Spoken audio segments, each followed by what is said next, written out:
Bismillahirrahmanirrahim. Assalamualaikum warahmatullahi wabarakatuh. Pada kesempatan kali ini saya akan membahas tentang array dimensi lebih dari satu ya, atau array dimensi banyak ya. Array dimensi lebih dari dua ya. Jadi untuk array dimensi 1 dan 2 sudah dijelaskan pada pertemuan sebelumnya. Hari ini kita akan bahas tentang array dimensi 3. Ya, digunakan untuk mengelola data dalam bentuk 3 dimensi ya, atau 3 sisi. Nah, deklarasi array dimensi 3 ini yang pertama adalah nama arraynya ya. Jadi tipe data ya. Jadi tipe data, kemudian ada nama array ya, indeks satunya, terus indeks 2-nya dan indeks 3-nya. Nah, indeks 1 ini mewakili jumlah barisnya. Ini adalah indeks 1. Indeks 2 ini adalah mewakili jumlah kolomnya. Yang ini indeks 2 dan indeks 3 ini mewakili jumlah dari ketebalannya. Nanti ini akan saya sebut sebagai ketebalan ya. Jadi ini adalah baris, ini adalah kolom, dan ini adalah ketebalannya. Nah, secara logika ya ini seperti ini ya penggambarannya. Nah, bagaimana cara mengurutkan datanya ya. Jadi untuk array 3 dimensi nggak ada 3 ya, nggak seperti array 2 dimensi kemarin ada 2. Nah, untuk array 3 dimensi ini tidak ada 3, hanya ada 1 ya. Jadi yaitu menggunakan RMO ya, row major order. Di mana walaupun namanya RMO, dia nggak langsung ke kolom ya, tapi dia akan ke ketebalan terlebih dahulu.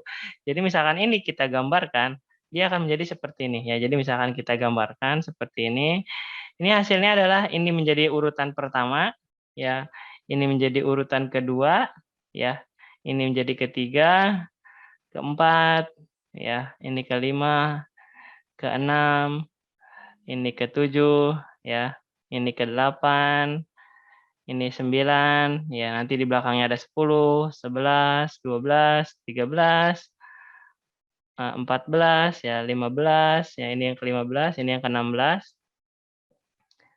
ya 17, 18 di belakangnya, 19, 20 di belakangnya, 21, ya 22 di belakangnya, dan 23, 24 ada di belakangnya, 24. Nah, jadi ada 24 kubus di sini ya. Jadi seperti yang sudah dijelaskan sebelumnya, untuk menghitung jumlah elemen tinggal dikalikan saja. Yaitu adalah 3 dikali 4 dikali 2. 3 kali 4 berapa? 12, dan 12 dikali 2 24. Jadi total di sini ada 24 kubus. Ya, jadi 24 elemen gitu. Itu adalah untuk menghitung jumlah elemen dan urutannya. Jadi nanti di sini kita hanya ada satu rumus ya, menggunakan yang seperti ini. Ya, jadi rumusnya itu adalah menggunakan RMO, row major order. Tapi nggak langsung ke samping, tapi ke belakang terlebih dahulu. Ya, jadi sini ke belakang, baru ya dari belakang baru ke samping. Ya, jadi diambil dari yang paling belakang. Ya, jadi ke belakang dulu gitu. Ya, jadi itu untuk array dimensi 3 ya. Kita clear ya nanti. Oke. Nah, menentukan jumlah elemen array pada array dimensi 3 seperti yang tadi sudah disebutkan bahwa dikalikan semua jumlah elemen yang ada di belakangnya. Ya, kalau misalnya 342 ya 3 dikali 4 dikali 2 jumlahnya 24, sudah jelaskan tadi sebelumnya, bisa dapat 24 dari mana. Nah, ini adalah pemetaan mapping ya array dimensi 3 ke storage ya. Jadi penghitungan alamat ya. Jadi urutannya tadi sudah dijelaskan ya di awal, itu ya 1 terus 2-nya itu di belakang. Nah, ini jadi rumusnya hanya ada 1.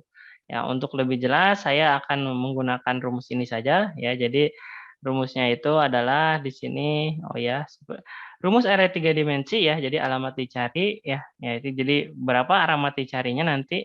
Terus adalah alamat awal, ya, jadi alamat awalnya berapa, ditambahkan dengan baris dicari ya, dikurang 1. Jadi ini adalah posisi baris dicari ya, bukan indeksnya. Jadi posisi baris dicari dikurang 1, kemudian dikali dengan kolom awal dan kedalaman awal. Jadi dikalinya 2 sekarang ya, ada kolom awal dan kedalaman awal ya.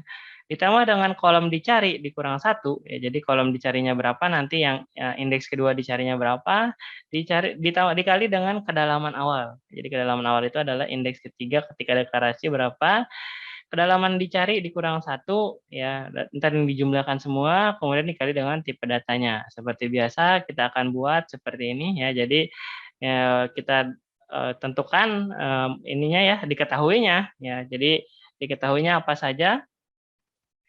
Jadi yang diketahui adalah suatu array dikatakan sebagai berikut. INT ya, berarti tipe datanya itu adalah INT. INT atau sama dengan 2 ya. Ini ya tipe data integer 2 yang sudah dibahas minggu lalu. Nah, di sini juga ada nanti ya, di sini ada integer sama dengan 2. Kemudian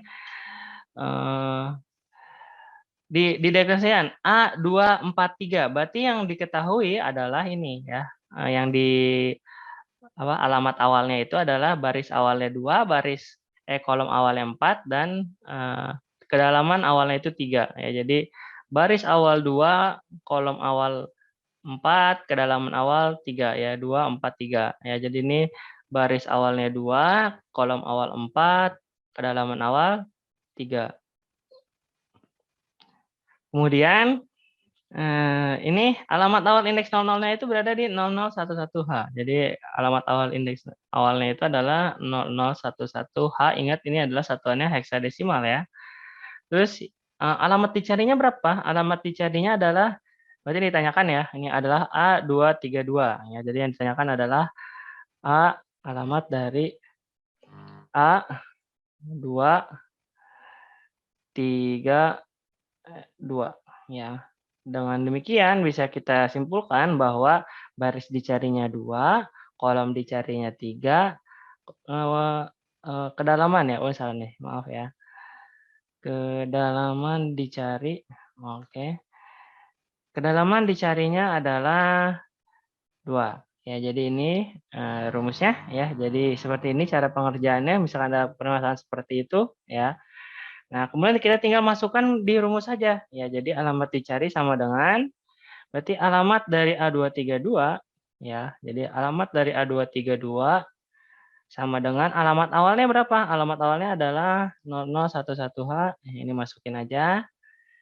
Ya, tinggal ditaruh di sini ditambah dengan baris dicari. Kita dalam kurung 2 kali ya. Baris dicarinya berapa? Baris dicarinya itu adalah 2.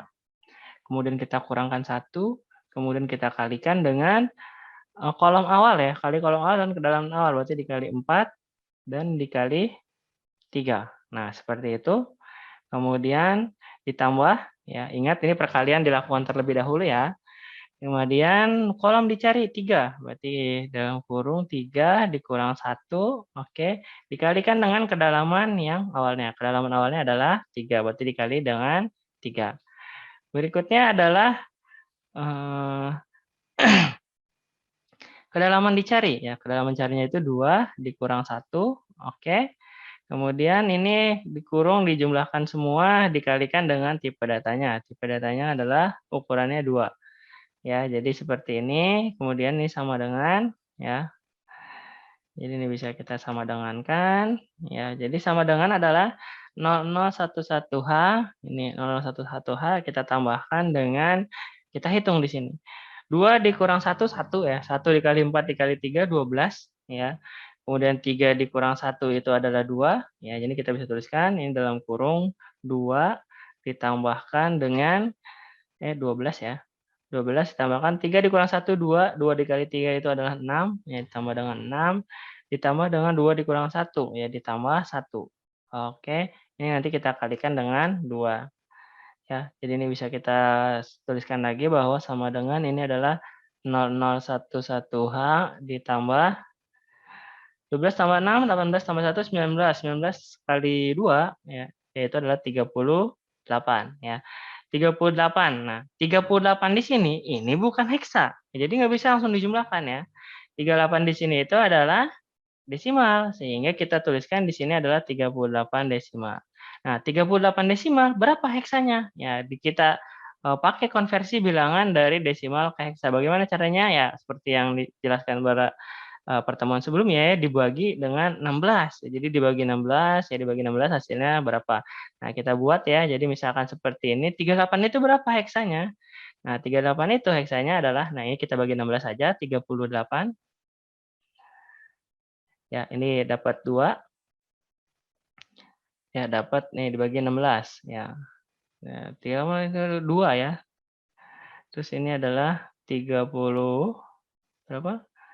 32 ya, kemudian sisanya adalah 6. Ya, nah gitu. Jadi kita dapat hasil baginya ya. Jadi 38 dibagi dengan dibagi dengan 16 itu adalah 2 sisanya ya, sisa 6. Nah, sehingga nanti 2 dibagi dengan 16 sama dengan 0 sisa sisa 2. Nah, gini. Nah, ini akan ditarik dari bawah ke atas ya. Jadi ini dari bawah atas, nah nanti ini konversi nih ya. Kalau lebih dari 9 dikonversi menjadi bilangan heksa ya. Kalau 10 jadi A, 11 jadi B, 12 jadi C, 13 jadi D, 14 jadi E, 15 jadi F. Kebetulan nggak ada nih ya 26, langsung saja ya. Jadi kebetulan sisanya 2 yang terakhir ini sisanya 6 ya. Pokoknya dibagi terus sampai hasilnya itu 0 ya kan. Nah, ini si hasilnya ini dibagi terus sampai menghasilkan 0 ya. Jadi hasilnya ini ntar dibagi terus hingga menghasilkan 0. Jadi di sini ya kita bagi ya, jadi yaitu 2 dibagi dengan 16 ya. Ini kan 0 ya. Nah, turunlah di sini 0. Nah, maka ada sisanya adalah 2. Maka itu ya 0 sisa 2. Nah, seperti itu ya. Jadi dibagi terus sampai 0, nanti hasilnya itu adalah dari bawah ke atas, kemudian ini dikonversi menjadi heksa. Ya, seperti itu nih, kebetulan nggak perlu dikonversi, sehingga 0011H ditambah 38D menghasilkan ya sama dengan 0011H ditambah dengan 26H. Oke, hasilnya adalah sama dengan ya 0027H. Nah, gitu ya. Ini adalah hasil dari proses perhitungan ini alamat dari A232 seperti itu. Ya, ini bisa kita clear drawing dulu. Oke. Nah, kita lihat ya. Jadi kita samakan proses perjalanannya. Nah, seperti ini ya, ada ya kita samakan perjalanannya di sini ya. Nah, ini A232, integer 2 ya. Jadi itu ya kita hitung seperti ini terus kita konversi ya. Dari 38 jadi 26H, jadi 0037H. Nah, seperti itu. Nah, ini contoh program array dimensi 3-nya ya seperti ini. Nah, ini array dimensi 3 ya. Jadi ada 3 dimensi ya. Seperti itu. Nah, apa yang membedakan 3 dimensi dan 2 dimensi? Kalau 3 dimensi ini ada 3 ininya ya. Ya, jadi sikunya ada 3, berarti 3 dimensi gitu. Nah, ini ada triangular array ya. Jadi triangular array ini merupakan ada 2 ya, ada upper triangular array dan lower triangular array. Kapan dia disebut dengan upper triangular array? Kalau seluruh elemen di bawah diagonal utamanya 0. Nah, di array itu ada 3 bentuk ya. Jadi di array 2 dimensi ya. Jadi di array 2 dimensi itu dibagi menjadi 3 bagian ya. Jadi misalkan saya akan gambarkan ya menggunakan lagi ini ya. Nah, ini kan kotak nih ya. Jadi ini ada kotak ya. Nah, di kotak ini akan dibagi menjadi 3 ya. Jadi akan menjadi 3 ya. Nah, ini dibagi menjadi 3 ya. Nah, ini ya. Nah, yang atas ini disebut dengan upper triangular array. Ya, jadi ini upper triangular array di sini, UT nih, UT. UT. Nah, ini adalah diagonal utama, DU. Ya, diagonal utama. Ya, ini adalah lower triangular. Nah, lower triangular. Ya. Nah, disebut sebagai upper triangular array ya, yaitu adalah kalau misalkan yang di sininya ya seluruh ininya nggak 0, yang di sininya 0 semua gitu ya. Jadi yang ininya nggak 0 nih ya. Jadi upper sama DU-nya ini dia nggak 0 ya. Nah, ininya 0 semua. Nah, itu disebut sebagai upper triangular array. Nah, kalau disebut bagaimana dengan yang lower triangular? Nah, DU sama LT-nya ini dia nggak 0, tapi UT-nya 0 semua. Ya, jadi upper triangular itu maksudnya yang di sebelah sini nih, diagonal utama sama yang ini, yang atas, bagian atas, itu dia tidak 0 dan bawahnya 0 semua. Nah, kebalikannya, lower triangular itu adalah seluruh elemen di atas diagonal utama. Maksudnya ini ya, si UT-nya ini 0 semua, DU dan LT-nya dia tidak 0. Gitu ya. Itu adalah array segitiga ya. upper triangular array dan lower triangular array. Nah, dalam array lower triangular jumlah baris ya ini bisa dirumuskan ya. Jadi ini ada jumlah baris yang tidak nol dan jumlah baris yang nol gitu. Ini bisa dicari ya. Ada rumusnya. Untuk mencari jumlah baris yang tidak nol pada upper triangular array maupun lower triangular array itu adalah rumusnya n dikali n plus 1 dibagi 2. Ya, jadi rumusnya adalah n dikali n plus 1 dibagi 2. Ini jumlah elemen tidak nol. Ya, jadi ini bisa kita tuliskan bahwa ini tuh adalah jumlah elemen tidak nol. Ya, jadi jumlah elemen tidak nol pada upper maupun lower triangular array. Nah, bisa juga sebenarnya yang dicari itu adalah jumlah elemen nolnya, ada rumusnya. Nah, rumus dari jumlah elemen nol pada upper maupun lower triangular array ya, jumlah elemen nol pada upper maupun lower triangular array itu adalah jumlah elemennya adalah I0 ya, kalau saya berikan di sini adalah jumlah elemen 0 adalah rumusnya sama dengan n dikali dengan n ya. N1 ya dibagi 2. Ya bedanya adalah ini ditambah, ini dikurang ya itu aja. Ya, misalkan ya, misalkan. Misalkan ada 4 data nih ya, 4 data ya. Jadi misalkan ada 4 buah data, sebut saja kita buat ya, kita gambarkan datanya sebagai berikut ya, misalkan ada 1, 2, 3, 4 ya. 1 terus kita buat 1, 2, 3, 0 ya. Kemudian 1 terus 2, 0, 0. Nah, 1, 0, 0, 0. Nah, ini adalah upper triangular array ya. Nah, di sini bisa kita lihat nih, berapa jumlah elemen yang 0 dan berapa jumlah elemen yang tidak 0. Kita hitung aja jumlah elemen yang tidak 0 dulu. Ya. 1, 2, 3, 4, 5, 6, 7, 8, 9, 10. Ada 10 jumlah elemen yang tidak 0. Dan otomatis jumlah elemen yang 0-nya itu adalah 1, 2, 3, 4, 5, 6. Jadi ada 6 jumlah elemen yang 0. Nah, ini bisa kita cari sebenarnya. Berapa jumlah elemen yang 0 dan berapa jumlah elemen yang tidak 0 dengan masukin rumus saja. Nah, ini adalah dimensinya.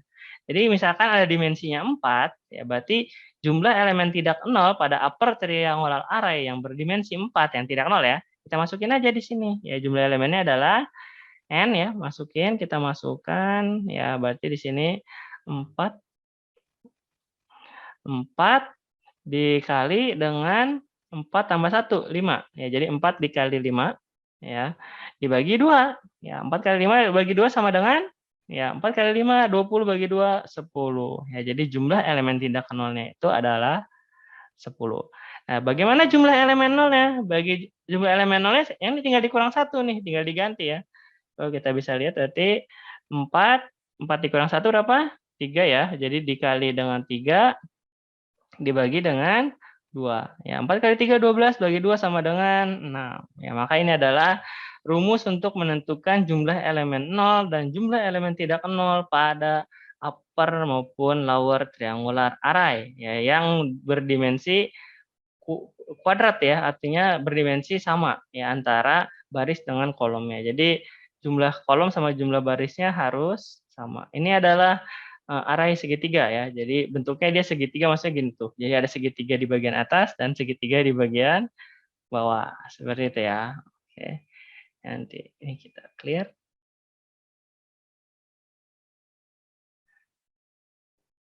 Nah, berikutnya, nah ini contohnya ya. Ini upper triangular array, ini lower triangular array. Nah, di sini ini 0 semua, di atas 0 semua.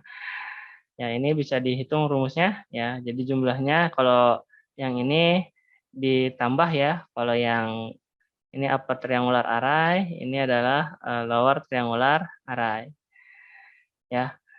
Jadi seperti itu ya. Nah, ini ya, jadi ini adalah segitiga atas. Oh ya, ini cukup salah berarti tadi ya. Nah, ini adalah terbalik ya. Nah, ini adalah segitiga atas, mohon dimaafkan tadi kesalahan barusan. Nah, ini segitiga atas itu ini segitiga atas. Ini diagonal utama nih. Ya, ini segitiga bawah. Ya, tadi terbalik. Ya. segitiga atas, diagonal 1, 1, 2, 2, 3, 3. Ya, begini benar ya. Jadi beneran yang ini. Jadi dia diagonal utama itu adalah kolom pertama, baris pertama, ya. Baris pertama, kolom pertama, baris kedua, kolom kedua, baris ketiga, kolom ketiga. Ya, itu diagonal utama ya.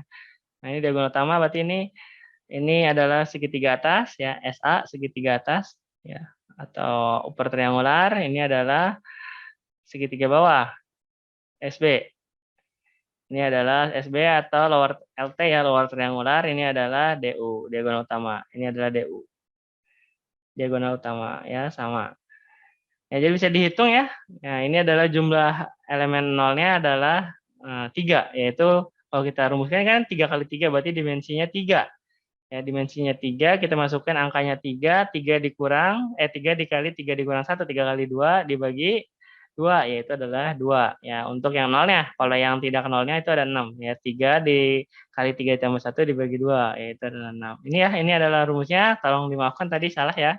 Jadi yang benar adalah ini segitiga atas itu yang bentuknya seperti ini, diagonal utama yang bentuknya seperti ini, dan segitiga bawah yang bentuknya seperti ini, gitu ya. Jadi ini yang benernya seperti ini ya.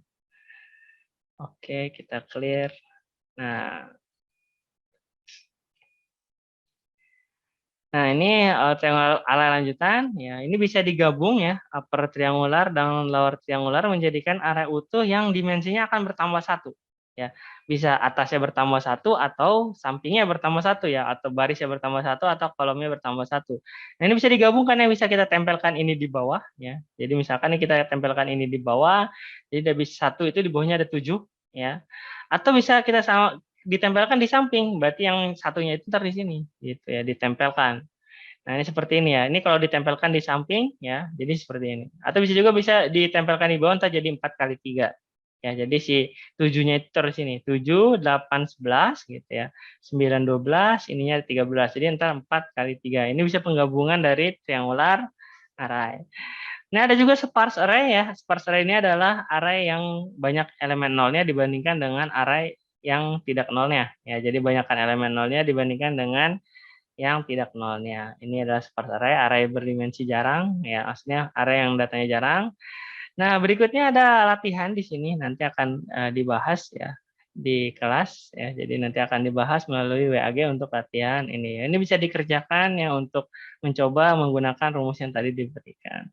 Nah, materi kali ini dicukupkan sekian ya. Terima kasih. Wassalamualaikum warahmatullahi wabarakatuh.